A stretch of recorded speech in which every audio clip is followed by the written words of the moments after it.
GAU Studios. So the guys over at Phoenix Covenant were like, "You're a loser and we're never talking to you again." Oh, hey there gamers, welcome to a GAU exclusive. D3 here, and I am interviewing Will, the creator of Soda Drinker Simulator. Now Hi. Will, we realize that you are basically the songbird of our generation, except with games. You're like the coder of our generation, really. And we've seen all manner of simulations, from running the Oregon Trail. I know Flight Simulator's a big one. Yeah. There's like RPGs simulating being in a fantasy world, fighting dragons. Yeah. And you saw that drinking soda was such an important part of people's lives, and you really wanted to give them a way to do that on the go, virtually, less calories. Exactly. So what was your inspiration for creating a soda drinking simulation? Yeah, well, a couple of things. I mean, first off, I woke up one day and I was really thirsty. So it was like literally 3 in the morning, and I was like, I need a soda, and I didn't have one. And Taco Bell was closed where I was living at the time. That is the only place you can get sodas most of the time. Exactly, so I really needed that, and I didn't have it. So I'm like, well, I gotta, I guess I have to make a simulation for it. So I got up out of bed and just started working on it. I didn't know how to make a soda, but I knew how to, make a soda simulation. I started really working at it, and we kind of, by the end of the day, I had the first 5 levels. But then that was about 6 years ago, so that was when the first version of it came out, and I didn't really show anyone.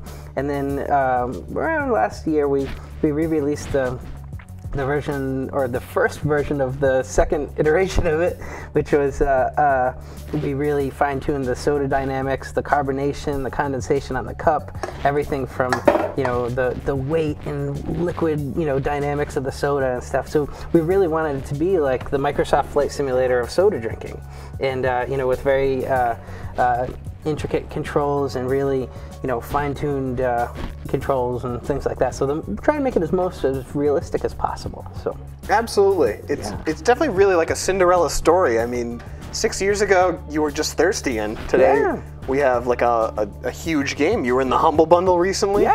And, I mean, everyone's seen it now. At BFIG, you were like one of the most popular booths there. Everyone was drinking your sodas. It's fun. And it all came from just a man waking up thirsty in the night. Yeah, you never know what's going to happen. It was just something, people like drinking sodas, and hopefully we can make a simulation that can quench some thirsts, and if it can do that, then I don't know, we just do our best, and try and make it happen. So now, have you ever thought of bringing Soda Simulator on the road to areas in need where water and soda aren't so readily available? Yeah, well, a lot of when in New York, when they had the ban on the large sodas, we found like a huge surge of downloads on the game, because they couldn't get the bigger sodas because there was a ban on it. So we could simulate it. You can drink as many sodas as you want. So that way, it was really good for that. And some people use it, to cut down on their soda. Some people use it to drink more soda. Some people, one of my favorite ways to do it, is you wear the Oculus Rift while you're drinking a soda. So you can hook up some motion controls with it or whatever, and you drink a soda while you're in the simulation, and it just doubles the soda that you get, and it's pretty good, because you don't want to do that in real life because it might not be good for you, but if you do it in virtual reality, it's probably awesome for you. Virtual calories don't count, right? I don't think so. I don't think Weight Watchers has a section on virtual calories. Yeah. So I think you found a good loophole. Hey, and it's funny that your sales spiked after the ban on large sodas. Yeah, it definitely helped. So you can quite literally thank Obama for your success. Yeah, Bloomberg was that one. He was did I think it was him, the ban on the soda, and it was like, thank you, and. Not bad. So in a world where soda is being increasingly banned, he's fighting the good fight here, and I can only see your business doing better as the anarchists and other rebels start to take up the soda drinker banner. We see a lot of people like stockpiling soda, so they're filling up their bathtubs and their swimming pools with soda, which is great. And in Soda Drinker, you can actually drink soda next to an empty pool, where say like if you filled your soda with pool, you drink all the soda, and then you have an empty pool. Well, you can now drink a simulated soda next to an empty pool, and because that was actually one of the most requested levels. A lot of people were like, "Empty pool, please put the soda in an empty pool," and I'm like, we have to do this. Empty pools have had a big effect on a lot of lives. I know in my generation in particular. It's one of those moments, and everyone can remember that in their life when they first drank a soda by an empty pool. course. Who couldn't forget? Exactly. Now, I noticed that your game kind of draws a lot of influences. I mean, I see a lot of Call of Duty there. Oh, yeah. Yep. Definitely some Halo, some Mirror's Edge with the platforming aspect, definitely. Yeah. And so I'd like to ask, what is like the pedigree of Soda Simulator? What were you kind of joining together from your past? Yeah, I mean, everything from like just drinking lots of sodas to, you know, kind of like putting soda into cups and walking around.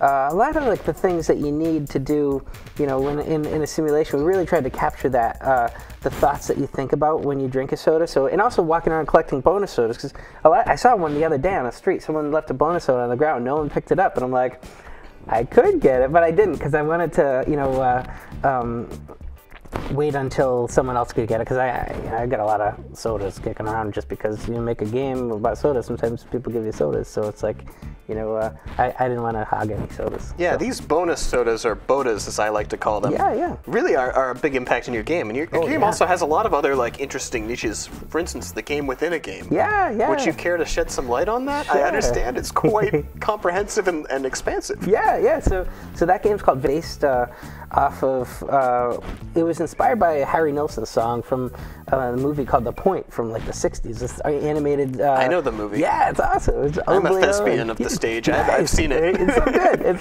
It's a wonderful movie. And there's a song in there called Think About Your Troubles. And it was kind of inspired by that, mixed between that and the TV show Mr. Show with, you know, Dave Cross and Bob Odenkirk.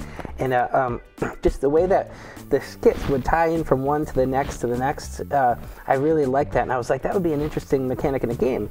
So the way this works is you can only get to this game by going to the second level and doing a very specific thing.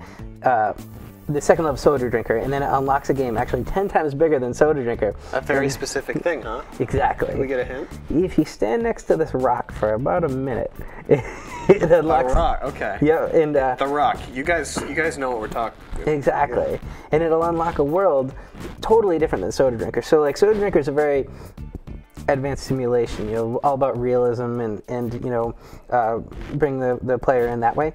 Where Vivian Clark is just a really fun game that is totally different from Soda Drinker. So the way that works is you start out as a raindrop, and whatever you land on, you'll become. So you start out, say you're falling from the sky, you land on a house, and the raindrop goes down a drain and goes out of a shower and lands on the head of a gorilla who's sitting in a tub, and then a bubble floats up. He pops the bubble explodes, and inside of that is an entire universe who you're inside of. And then, don't you think that's a little overdone, though? I know, everyone's doing that these days. Yeah, I mean, the last Call of Duty, they did that like 6 times. I know, that's true. It's the gorilla? Come on. Oh, yeah. Maybe in your next title, you can use a little bit more imagination. That's true. But if people would like to play Soda Drinker, learn more about drinking sodas, think about drinking sodas on the internet with friends who also like to drink sodas, where would they go? Well, the #1 place I recommend is yahoo.com. No, just kidding. But it is sodadrinkerpro.com, and if you go to that, you'll get a lot of information on the different, you know, updates in the world of soda drinking technology and soda drinking simulation technology. We also there's a subreddit worth checking out. There's also Twitter at Soda Drinker Pro, or Facebook if you just type in Soda Drinker Pro. Before he makes a new game, that's all the time we have today. Please make sure to check out Will's fantastic game, Soda Drinker Pro, and you guys keep gaming.